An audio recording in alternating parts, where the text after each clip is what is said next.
It was the middle of winter, and the snowflakes were falling from the sky like feathers. Now a queen sat sewing at a window framed in black ebony, and as she sewed she looked out upon the snow. Suddenly she pricked her finger and 3 drops of blood fell on the snow, and the red looked so lovely on the white that she thought to herself, if only I had a child as white as snow and as red as blood and as black as the wood of the window frame. Soon after, she had a daughter whose hair was black as ebony, while her cheeks were red as blood and her skin as white as snow. So she was called Snowdrop. But when the child was born, the queen died. A year after, the king took another wife. She was a handsome woman, but proud and overbearing, and could not endure that anyone should surpass her in beauty. She had a magic looking-glass, and when she stood before it and looked at herself, she used to say, "Mirror, mirror on the wall, who is the fairest of us all?" Then the glass answered, "Queen, thou art fairest of them all." Then she was content, for she knew that the looking-glass spoke the truth. But Snowdrop grew up and became more and more beautiful, so that when she was 7 years old, she was as beautiful as the day and far surpassed the queen. Once, when she asked her glass, "Mirror, mirror on the wall, who is the fairest of us all?" it answered, "Queen, thou art fairest here I hold, but Snowdrop is fairer 1,000-fold." Then the queen was horror-struck and turned green and yellow with jealousy. From the hour that she saw Snowdrop, her heart sank and she hated the little girl. The pride and envy of her heart grew like a weed, so that she had no rest day nor night. At last she called a huntsman and said, "Take the child out into the wood. I will not set eyes on her again. You must kill her and bring me her lungs and liver as tokens." The huntsman obeyed and took Snowdrop out into the forest, but when he drew his hunting knife and was preparing to plunge it into her innocent heart, she began to cry, "Alas, dear huntsman, spare my life, and I will run away into the wild forest and never come back again."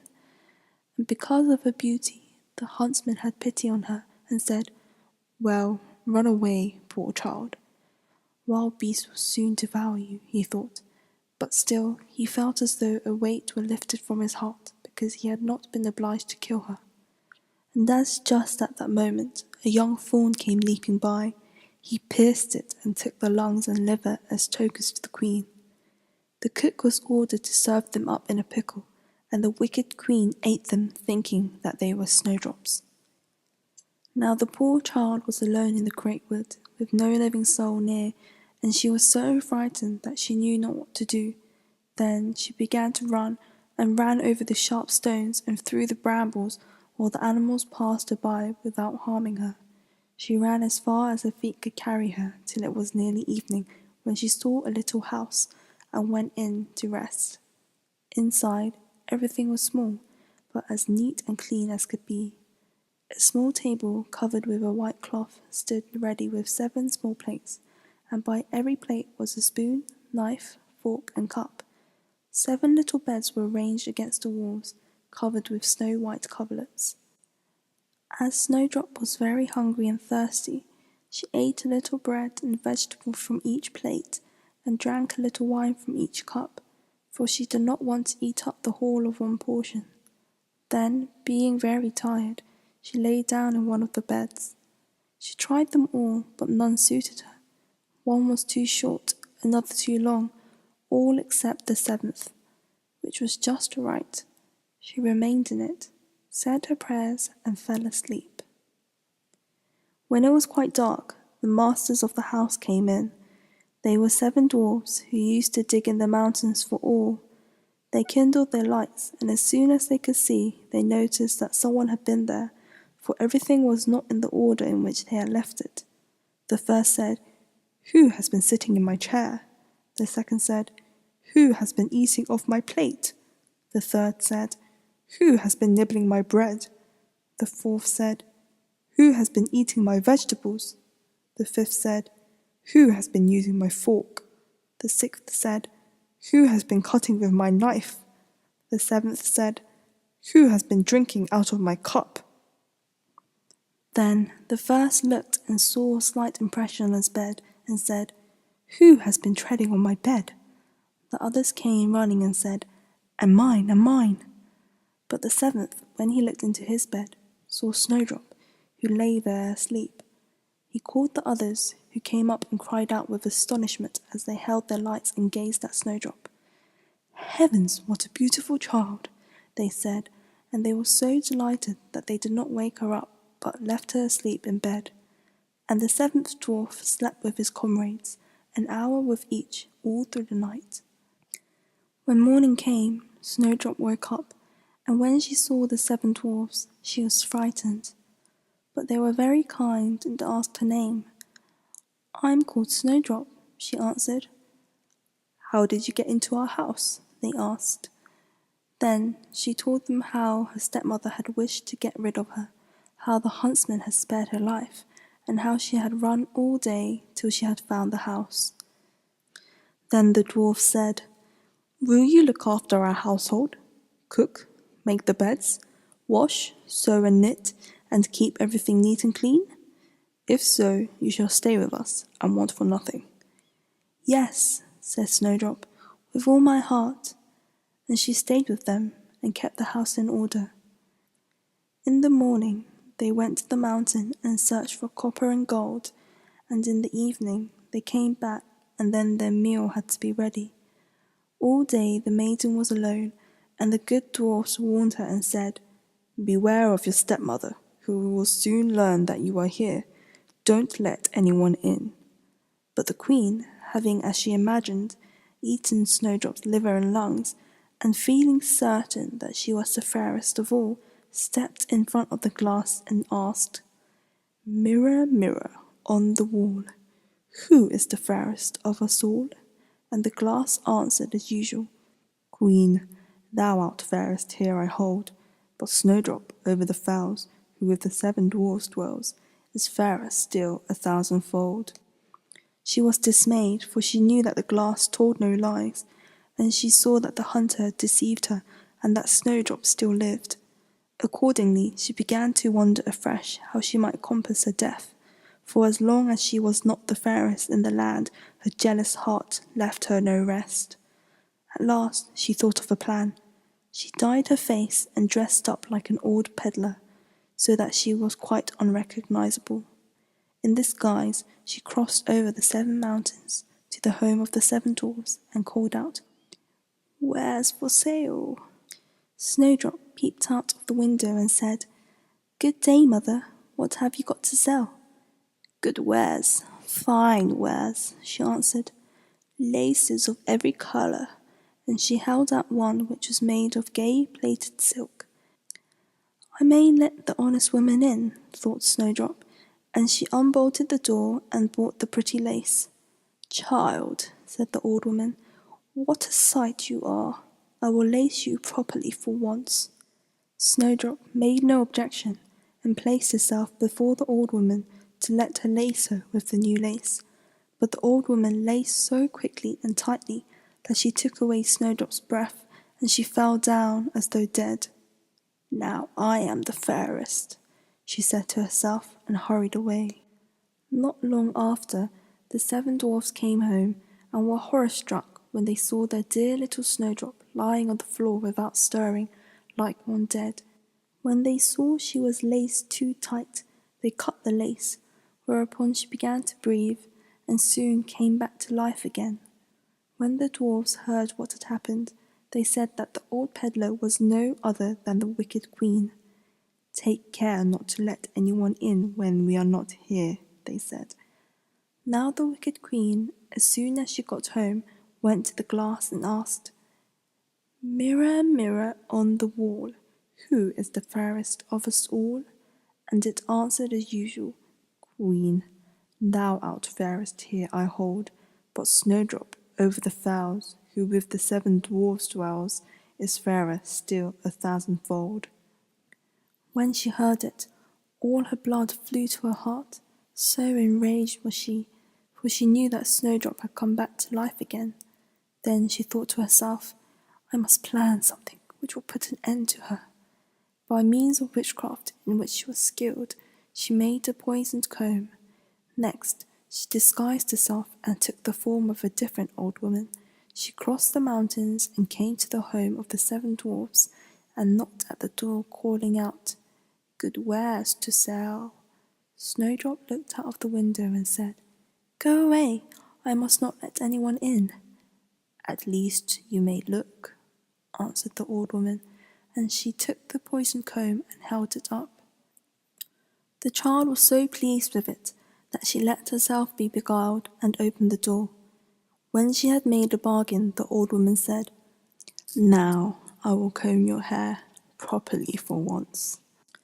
Poor Snowdrop, suspecting no evil, let the old woman have her way, but scarcely was the poisoned comb fixed in her hair than the poison took effect, and the maiden fell down unconscious. "You paragon of beauty," said the wicked woman, "now it is all over with you," and she went away. Happily, it was near the time when the 7 dwarfs came home.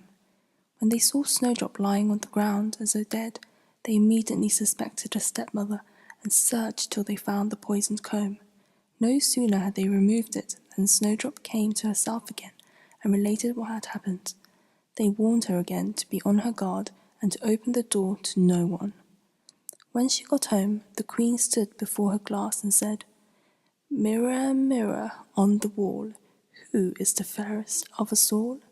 And it answered as usual, "Queen, thou art fairest here I hold, but Snowdrop over the fells, who with the 7 dwarfs dwells, is fairer still 1,000-fold." When she heard the glass speak these words, she trembled and quivered with rage. "Snowdrop shall die," she said, "even if it cost me my own life." Thereupon she went into a secret room, which no one ever entered but herself, and made a poisonous apple. Outwardly, it was beautiful to look upon, with rosy cheeks, and everyone who saw it longed for it, but whoever ate of it was certain to die.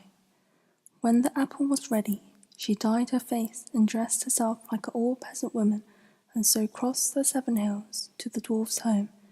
There she knocked. Snowdrop put her head out of the window and said, "I must not let anyone in. The 7 dwarfs have forbidden me." "It's all the same to me," said the peasant woman. "I shall soon get rid of my apples. There, I will give you one." "No, I must not take anything." "Are you afraid of poison?"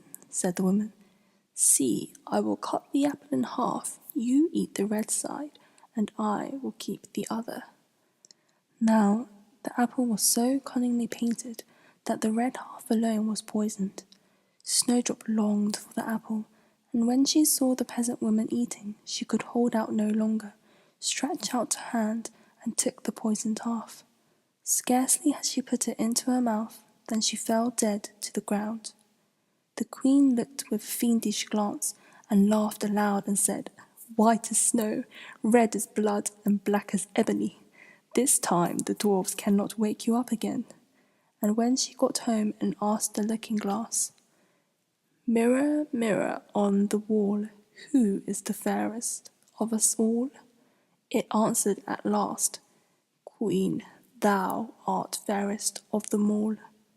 Then her jealous heart was at rest, as much at rest as a jealous heart can be. The dwarfs, when they came at evening, found Snowdrop lying on the ground, and not a breath escaped her lips, and she was quite dead. They lifted her up and looked to see whether any poison was to be found, unlaced her dress, combed her hair, washed her with wine and water, but it was no use. Their dear child was dead. They laid her on a bier, and all 7 sat down and bewailed her and lamented over her for 3 whole days. Then they prepared to bury her, but she looked so fresh and living, and still had such beautiful rosy cheeks that they said, "We cannot bury her in the dark earth." And so they had a transparent glass coffin made, so that she could be seen from every side, laid her inside and wrote on it, in letters of gold, her name and how she was a king's daughter. Then they set the coffin out on the mountain, and one of them always stayed by and watched it, and the birds came too, and mourned for Snowdrop, first an owl, then a raven, and lastly a dove.